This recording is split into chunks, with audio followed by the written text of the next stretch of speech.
The old clock on the wall barely hit 5 o'clock a.m. when he pushed open the back door of Pinnacle Industries. The air was still cool, birds just beginning to sing in the distance. Every morning for the past 20 years, it had been the same routine. He'd unlock the service entrance with his worn key, slip inside the quiet building, and begin his work long before anyone else arrived. They called him the janitor, if they called him anything at all.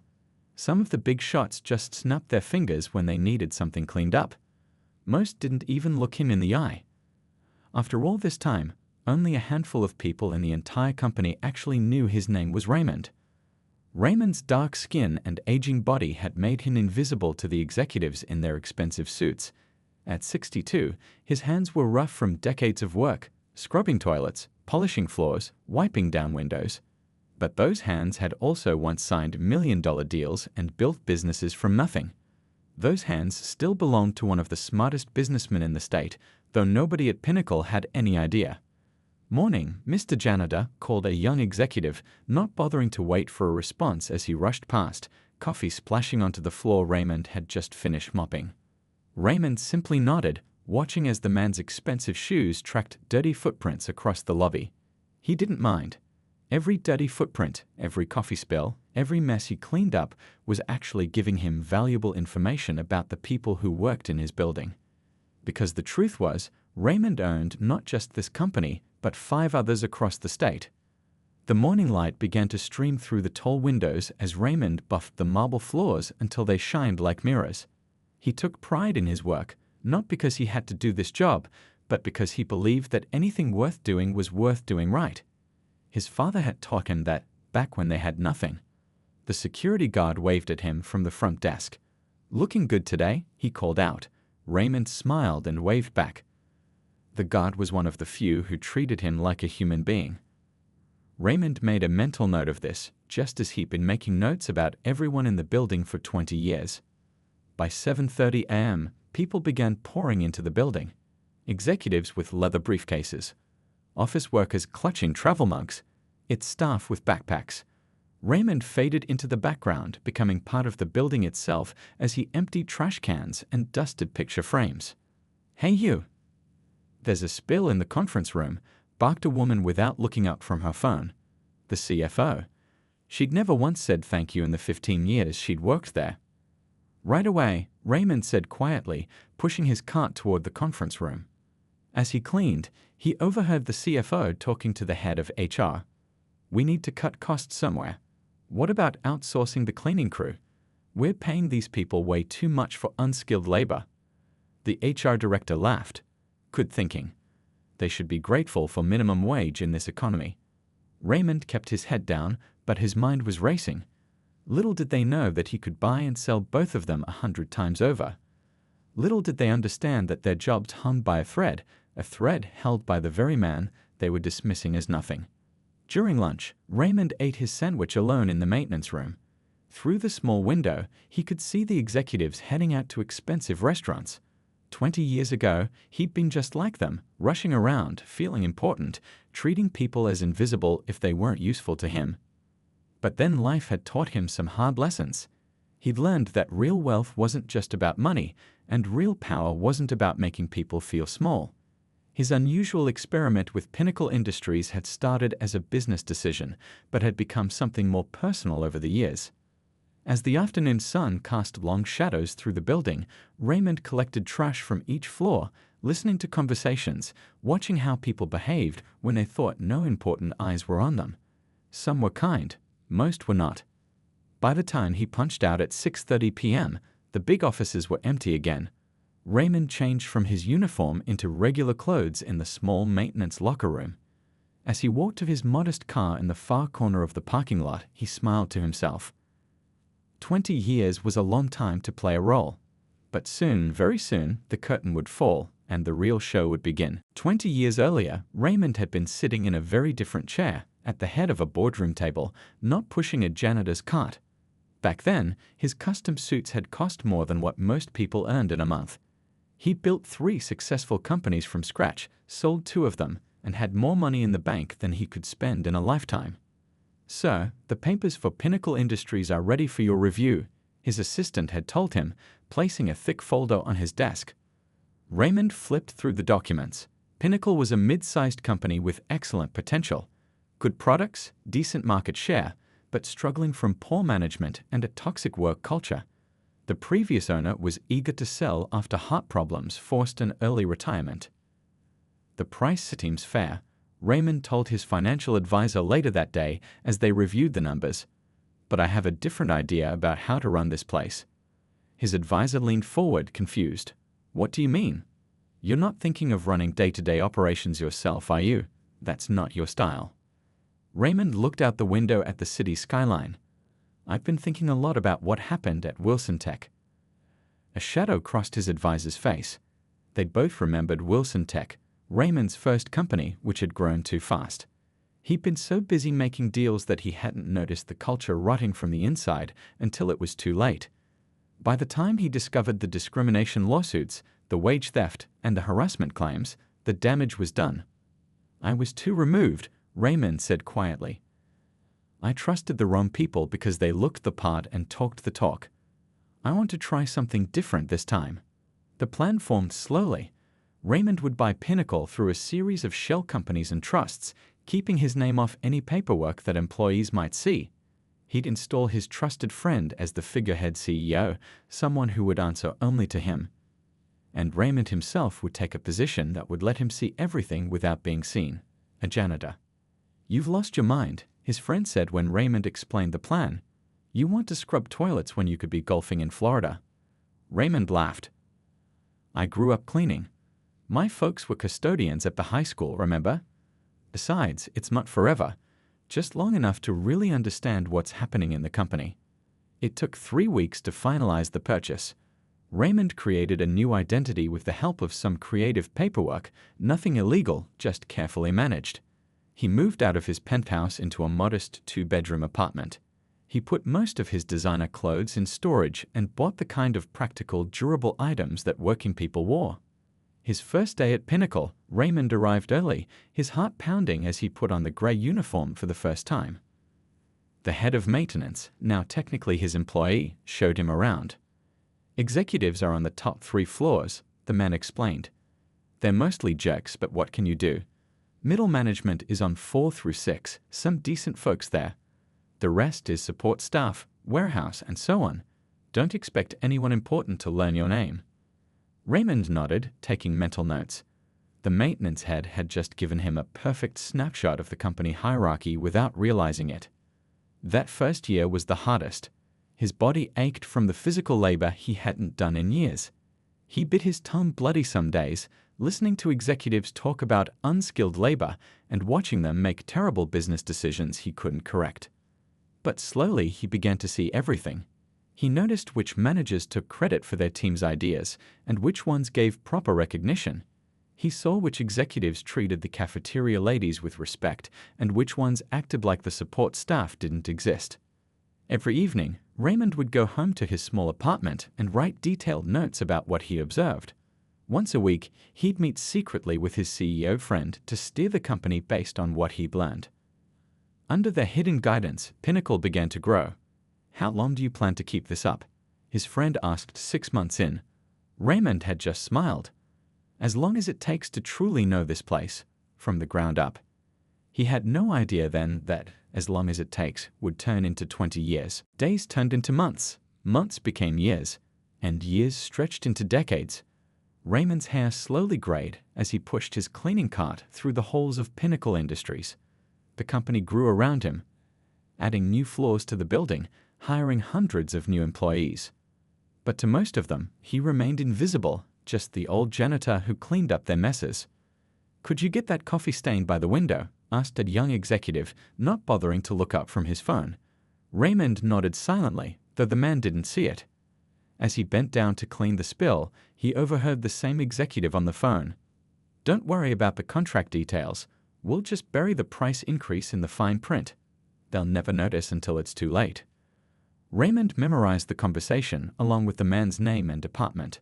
Later that night, in his small apartment, he added this information to his hidden files, 20 years of notes documenting everything he'd seen and heard. The building changed over the years, but certain patterns stayed the same. Raymond watched as kind employees were often passed over for promotions, while those who stepped on others climbed the ladder. He noticed how women's ideas were ignored in meetings, only to be praised when repeated by male colleagues minutes later. He saw how the few black executives had to work twice as hard for the same recognition. By year 10, Pinnacle had become one of the largest companies in the region. The original staff of 80 had grown to over 500. The small company Raymond had purchased was now worth billions, with customers worldwide. From the shadows, working through his trusted CEO, Raymond had guided many of the business decisions that led to this success. But the company culture had grown more toxic with each expansion. "They're throwing out perfectly good office chairs," said Lai, one of the newer janitors who had joined the maintenance team. "Just because they got a budget for new ones. Could have donated them to schools or something." Raymond helped her load the chairs onto a cart. "Does that happen often?" he asked, though he already knew the answer. "All the time," Lay said. "Last month they trashed 30 unused computers because someone ordered the wrong model. Wouldn't let us take them even though my kid's school needs computers badly." That evening, Raymond made a quiet phone call.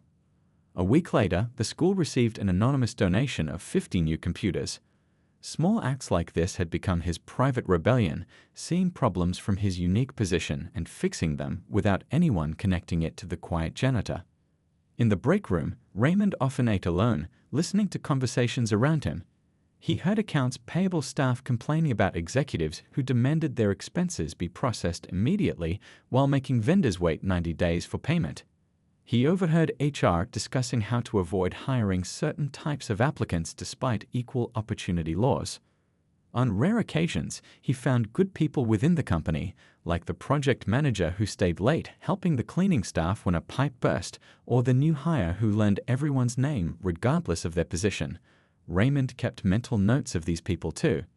His friend who acted as CEO met with him monthly, always in secret. "The board is pushing for more layoffs to boost quarterly numbers," his friend told him during year 15. "The board is just me," Raymond reminded him. "And we're profitable enough. No layoffs."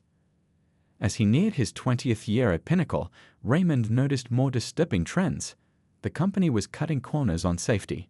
Customer complaints were being buried. The few executives who raised ethical concerns were being pushed out. At 62, his body ached from decades of physical labor. The job had taken its toll, his knees hurt when it rained, and his back never quite straightened anymore.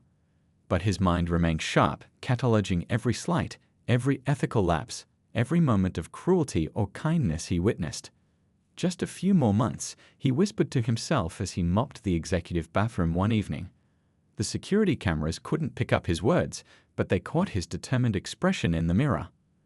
After 20 years of watching, waiting, and gathering evidence, Raymond was finally ready to reveal the truth. It was a Tuesday morning when everything changed. Raymond had come in early as usual, the building quiet except for the hum of the floor buffer. 20 years of the same routine had taught him exactly how long each task would take. He had just finished the executive floor and was heading toward the stairwell when voices from the CFO's office caught his attention. "I've got the numbers for the cleaning staff cuts," said a man's voice, the head of operations. "We can save nearly $200,000 a year if we outsource to that new company." Raymond paused, pretending to adjust his cart while listening. "Perfect," said the CFO, her voice sharp with satisfaction. "Those janitors are overpaid anyway. Half of them can barely speak English." A laugh from the operations head. "Well, what do you expect? Not like it takes brains to push 'em up. The board meeting is Thursday. Let's present it then. We'll give them 2 weeks' notice. Being generous, really. Most of these people should be grateful they had jobs this long." Raymond's hands tightened on his cart. Many of the cleaning staff had been with the company for over a decade. There was Hector, who worked 2 jobs to put his daughter through college, and Rosa, whose husband's medical bills had nearly bankrupted their family. People with names, with lives, with families who depended on them. He moved on quietly, his heart pounding. This wasn't the first time he heard executives talk about cutting costs at the expense of the lowest paid workers, but something felt different today, a sense that a line had been crossed. Later that afternoon, Raymond was collecting trash bins on the middle floors when he noticed a commotion in one of the open office areas. A young black employee, new to the company, barely a month in, stood nervously as a department head berated him loudly. "This is completely unacceptable," the department head was saying, waving a document. "How could you miss something so obvious? Are you even qualified for this position?" The young man tried to explain. "Sir, I followed the procedure exactly as." "Don't make excuses. This is the kind of incompetence that costs us money. One more mistake like this, and we'll have to reconsider your employment." Raymond slowed his work, watching from the corner of his eye. Just yesterday, he had seen a white employee make a much bigger error, one that had actually cost the company thousands. That employee had received a friendly correction behind closed doors and a second chance to fix the mistake. The contrast couldn't have been clearer. 20 years of patterns confirmed what Raymond was seeing. It wasn't about the mistakes. It was about who made them. When the department head finally stormed off, Raymond noticed the young man's hands shaking as he gathered his papers. Without thinking, Raymond approached him. "Don't let him get to you," he said quietly, emptying the trash. "He does that to impress the executives on this floor." The young man looked surprised that someone had spoken to him. "Thanks," he whispered. "I'm trying my best, but it feels like nothing I do is good enough." "Your work is good," Raymond said. "I've seen it. Just keep going." The young man seemed startled that a janitor would comment on his work, but gave a grateful nod before returning to his desk. That evening, Raymond sat in his modest apartment, staring at the wall. For 20 years, he had watched and waited, telling himself he needed to understand the company completely before making any moves.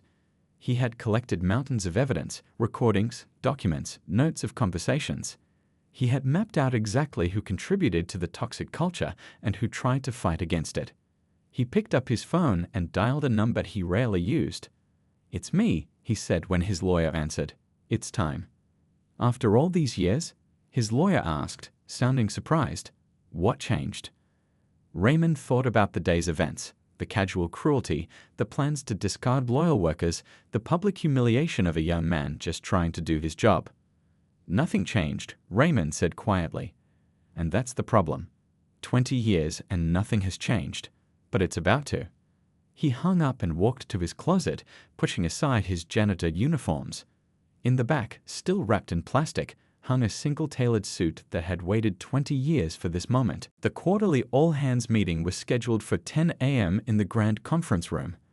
For the first time in 20 years, Raymond didn't arrive at 5 a.m. to clean the building.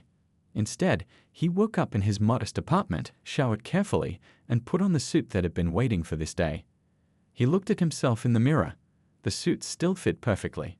His hair was mostly gray now, his face lined with age and hard work. But his eyes were clear and determined. Today, everything would change. Employees filed into the conference room, buzzing with excitement. The company-wide email had announced something unusual.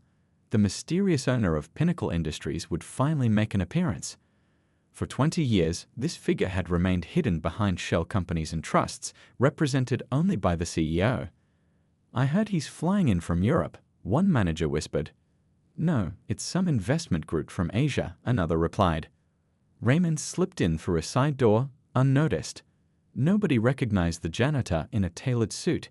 He stood at the back of the room, watching as people took their seats.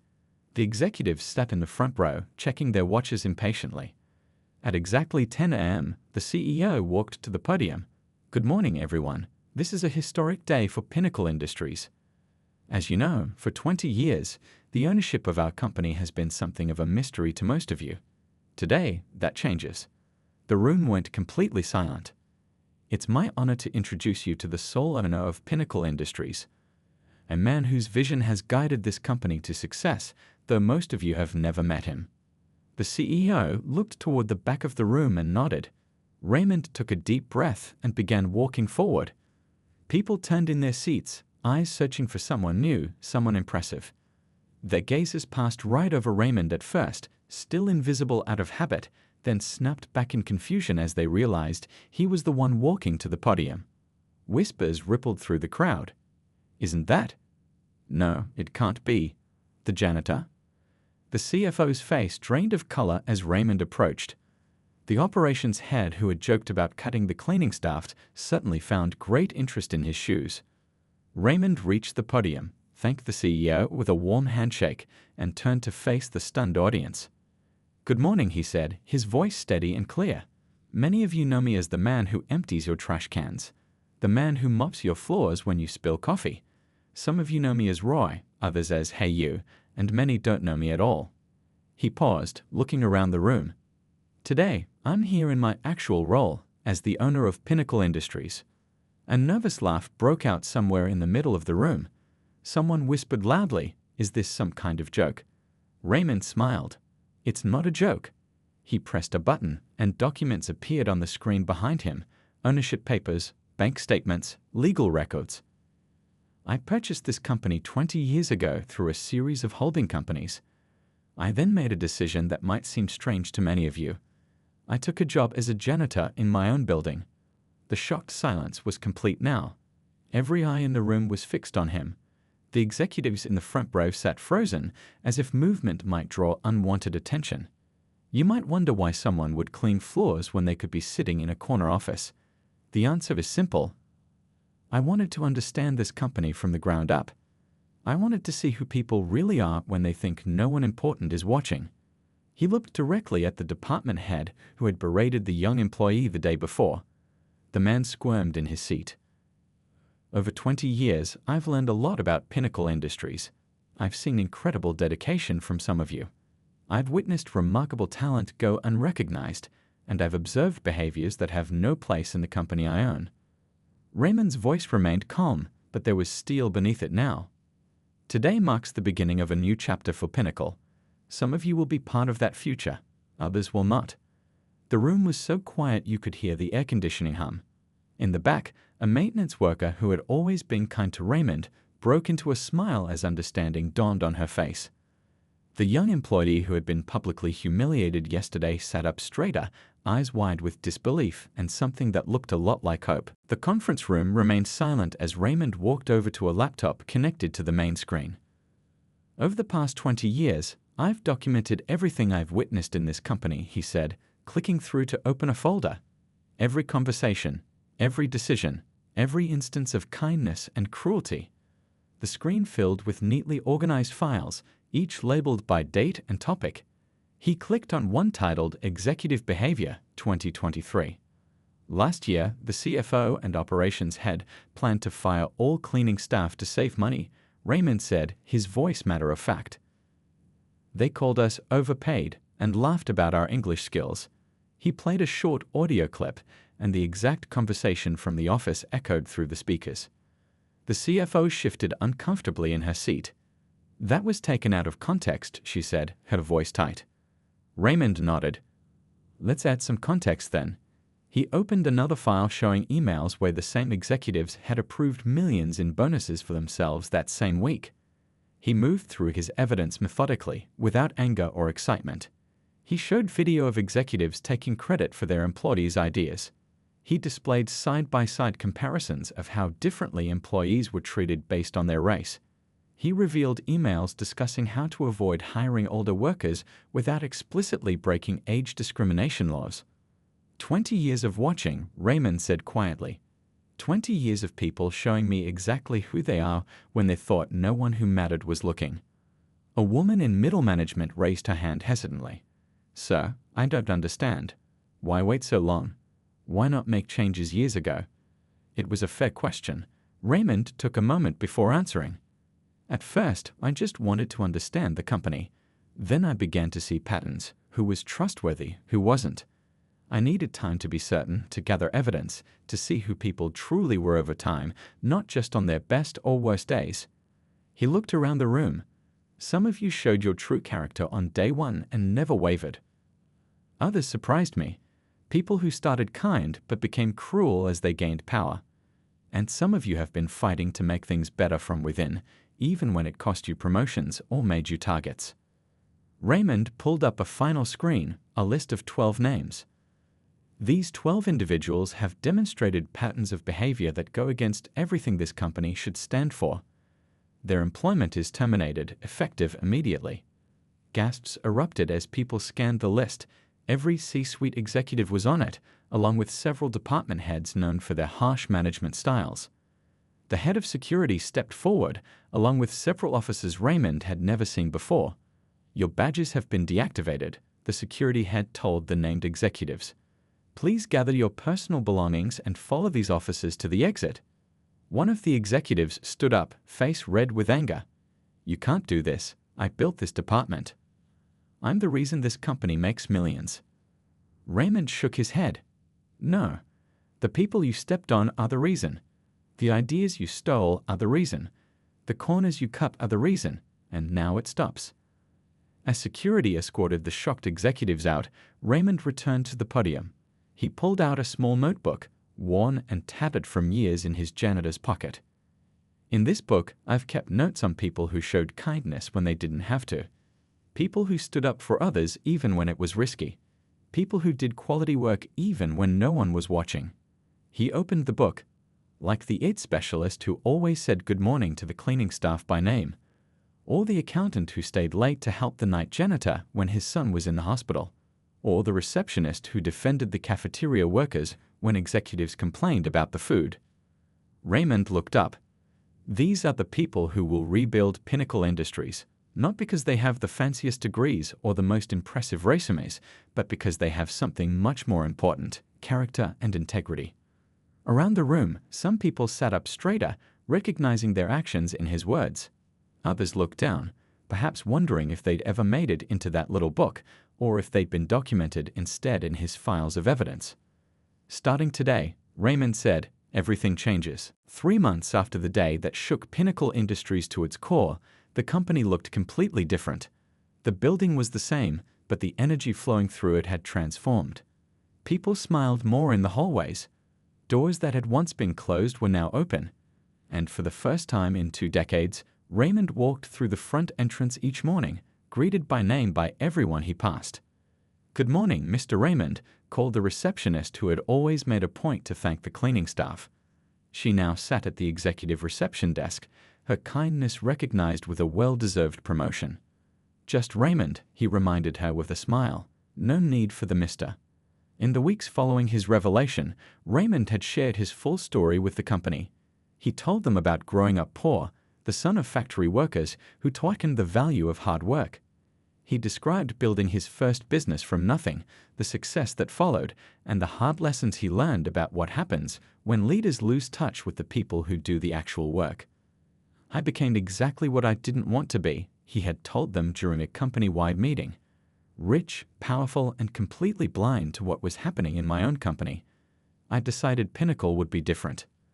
The changes had been swift but thoughtful. The maintenance worker who had always treated Raymond with respect was now the head of facilities, with a salary that reflected the importance of the job. The cafeteria lady who remembered everyone's dietary needs was promoted to lead a new employee wellness department. The talented young employee who had been publicly humiliated was now leading his own team, his innovative ideas finally being heard. And most surprisingly to many, Raymond's longtime friend who had acted as CEO stepped aside willingly, allowing Raymond to reshape leadership completely. Today was special, the unveiling of the new company values, literally carved into the marble wall of the lobby. Raymond stood before the covered plaque, surrounded by employees from every level of the company. "When I bought this company 20 years ago," Raymond began, "I had a vision of what it could be. Not just successful in making money, but successful in how it treated people. Somewhere along the way, the first goal overshadowed the second. Today, we bring them back into balance." He pulled the cord, revealing the new company values: dignity for all, merit over privilege, character as the true measure of success. Applause filled the lobby. A reporter from the local business journal stepped forward with a question. "Your story has become famous in the business world. What would you say to other CEOs who might be inspired by your approach?" Raymond thought for a moment. "You don't have to mop floors for 20 years to understand your company," he said, drawing laughter. "But you do need to see people as human beings, not just job titles or statistics. The janitor might have better ideas than the executive. The cafeteria worker might understand your company culture better than your HR department. Listen to everyone." Later that afternoon, Raymond stood in his office, his actual office now, though notably smaller than the previous CEO's had been. The extra space had been converted into a daycare center for employees' children. Through the window, he could see workers installing solar panels, part of the company's new commitment to sustainability. On his desk sat a framed photo of his parents in their factory uniforms, alongside a worn mop handle mounted like a trophy, a reminder of where he came from and the journey he had taken.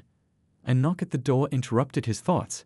It was the head of the cleaning staff, a position now paid at management level with benefits to match. "We're ready for you downstairs," she said. "The scholarship committee is meeting." Raymond nodded and followed her. The Raymond Thomas Foundation, named after his parents, would provide college funding for the children of service workers. The first recipients would be chosen today. As they walked, Raymond noticed a small coffee spill on the floor. Without thinking, he grabbed a paper towel from a nearby dispenser and wiped it up. The cleaning supervisor smiled.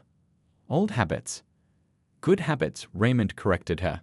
"Some things shouldn't change, even when everything else does." 3 months after the day that shook Pinnacle Industries to its core, the company looked completely different. The building was the same, but the energy flowing through it had transformed. People smiled more in the hallways. Doors that had once been closed were now open. And for the first time in 2 decades, Raymond walked through the front entrance each morning, greeted by name by everyone he passed. "Good morning, Mr. Raymond," called the receptionist who had always made a point to thank the cleaning staff.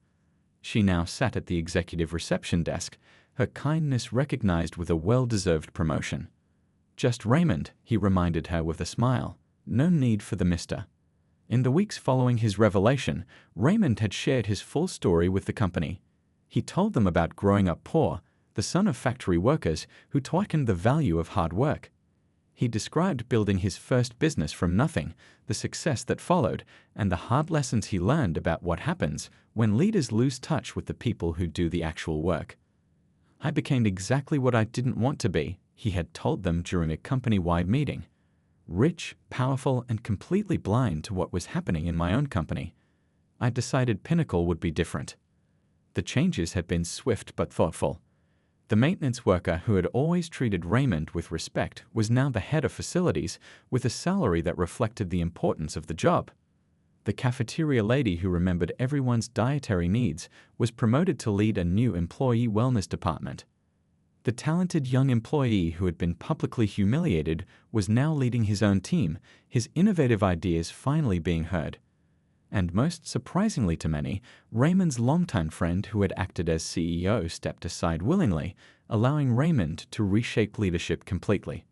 Today was special, the unveiling of the new company values, literally carved into the marble wall of the lobby. Raymond stood before the covered plaque, surrounded by employees from every level of the company. "When I bought this company 20 years ago," Raymond began, "I had a vision of what it could be. Not just successful in making money, but successful in how it treated people. Somewhere along the way, the first goal overshadowed the second. Today, we bring them back into balance."